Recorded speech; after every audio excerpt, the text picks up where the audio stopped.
Today we are doing something a little different. Instead of the best, we are talking about the most fun build for Blood Knight. There are not many builds with Abomination, which is I think the best unique skill in the entire game, but with this build we are using Abomination. Like I said, this is not the fastest or the best build for Blood Knight, but playing with it is so much fun. I am sure you will like it too. Actually, it's not even bad. You can clear pack of mobs really quickly and the boss stage is not a big deal as well. Before moving on to the build, let me show you my stats first.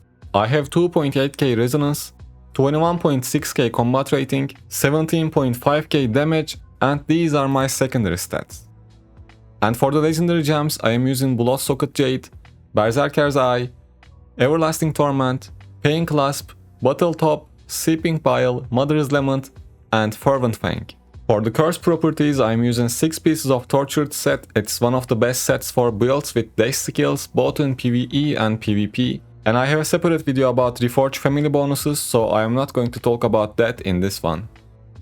Now let's start with the skills we are using. We have Shroud of Night, Siphon Blood, Abomination, Skewer, and Shadow's Edge. And for the set items, I am using 4 pieces of Gloom's Guide, because we are using dash skills a lot, but you can use 4 pieces of Shalbaz as well, and that would be better for single target damage. And for the other 2 pieces, we are using Vitus to increase the duration of beneficial effects.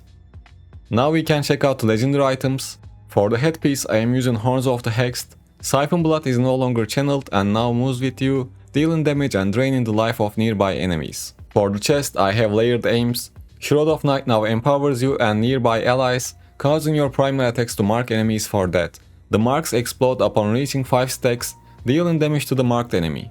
For the shoulders, we have Abomination buff. While Abomination is active, defeating an enemy grants you Abomination's might, increasing your damage done by 5.7%, up to maximum of 28.5%.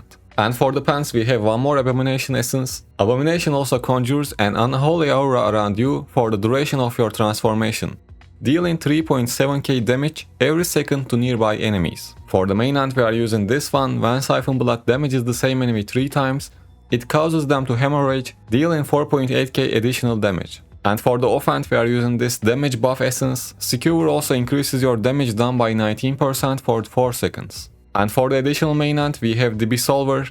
Skewer now causes you to leap into the air and slam into the target location, knocking enemies up and stunning them. And lastly, for the additional offhand, we have Mercy's Plight. Shadow's Edge now marks enemies, causing them to erupt for 21.6k additional damage when reaching 4 marks. Other than that, I am using Weaver Paragon 3 for dungeons and raids, because it's simply the best one with the 15% damage and 6.5% critical hit chance buffs.